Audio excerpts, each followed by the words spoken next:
রাসূলুল্লাহর দরবারে কবুল হয়ে যায়, সেই দুনিয়াতেও জীবন সার্থক, সেই কবরে যাওয়ার পরও আমার আপনার জীবন সার্থক। কথা বলেন ঠিক কিনা? সেই জীবনকে ধন্য করার জন্য আমরা উম্মতে মুহাম্মদী রাসূলুল্লাহর কদমে আমরা জীবন কুরবান করে দিতে চাই কি চাই না? প্যারা হাজিরিন, সকলে এক বাক্যে বলি, আমাদের আসল ঘরের নাম বিল্ডিং নাকি কবর?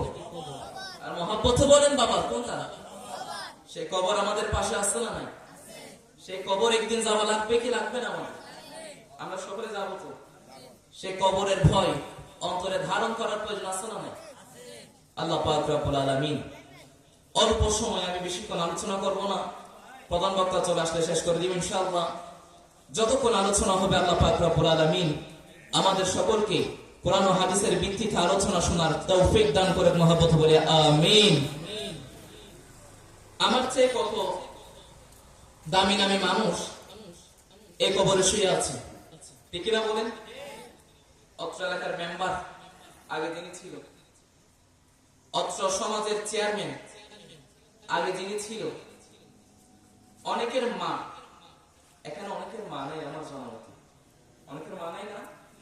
অনেকের মা কবরে শুয়ে আছে, আবার অনেকের বাবাও সেই কবরে, অনেকের ভাই বোন, কত আত্মীয় স্বজন এই কবরে শুয়ে আছে।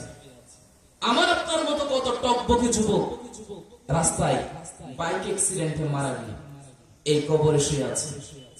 কত ভাই, কত বন্ধু, কত আত্মীয় স্বজন বিভিন্ন দুর্ঘটনার শিকার হয়ে তারা এই কবরে শুয়ে আছে। আমি আপনি এখনো কেন সে কবরে যাচ্ছি না? প্রশ্ন আছে না নাই? কথা বলে একটু আছে না নাই? আমি আপনি কেন এখনো কবরে যাচ্ছি না? কারণ আল্লাহ পাক রব্বুল আলামিন আমাকে আপনাকে সুযোগ দিচ্ছে, বান্দা ফজরের পরে ঘুম থেকে উঠে করে গুনাহ, বান্দা জোহরের নামাজের পর নামাজ না পড়ে করছে কত গুনাহ, বান্দা আসরের নামাজের পর করছে কত গুনাহ, বান্দা মাগরিবের নামাজ না পড়ে কত গুনাহ করছে, বান্দা ইশারের নামাজ না পড়ে কত গুনাহ করছে, বান্দা গুনাহ করতে করতে ক্লান্ত হয়ে যাচ্ছে। বান্দা যখন ক্লান্ত হয়ে যায়, রব্বুল আলামিন কুরআনুল কারীমে বলছে, ইয়া আইয়ুহাল্লাযীনা আমানু তুবু ইলাল্লাহি তাওবাতান নাসুহা। বান্দা তোমরা যখন গুনাহ করতে করতে ক্লান্ত হয়ে যাবা, তখন তওবা করে আমি আল্লাহর রাস্তায় তোমরা ফিরে চলে আসবা। তোমরা যখন তওবা করে চলে আসবা, আমি আল্লাহ নিমিষেই তোমার গুনাহকে maaf করে দিব। জবান খুলে বলি সুবহানাল্লাহ। আর চাওয়াজে বলেন না সুবহানাল্লাহ। সেই আল্লাহ এই মাহফিলের মাধ্যমে আমাকে আপনাকে তওবা করার সুযোগ দিচ্ছে। সুবহানাল্লাহ। যারা কবরে শুয়ে আছে, অনেকে গুনাহগার, অনেকে পাপী, যারা জাহান্নামে আছে, তারা যদি কবরে যাওয়ার পরে তওবা করতে চায়, কোন সুযোগ আছে নি বাবা? জবান করে বলেন আছে? আমি আপনি এখনো বেঁচে আছি, আমার আপনার মৃত্যু এখনো হয় নাই। আল্লাহ দয়া করে মায়া করে সুযোগ দিয়েছে, আমরা কখন তওবা করে সে আল্লাহ রাস্তায় ফিরে আসবো। শায়ের কত সুন্দর করে বলে, আরে কখনো তোমাকে যদি ভুলি, হেদায়েতের আলো জ্বেলে নিও কাজ তুলি। সুবহানাল্লাহ। আর মহব্বতে বলে সুবহানাল্লাহ।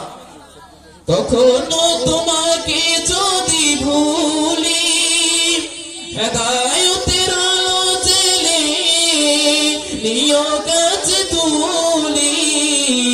দয়া করো মায়া করো, দয়া করো মায়া করো, তুমি দয়াবান, তুমি রহমান, তুমি মেহেরবান। আওয়াজ করে বলেন ঠিক কিনা?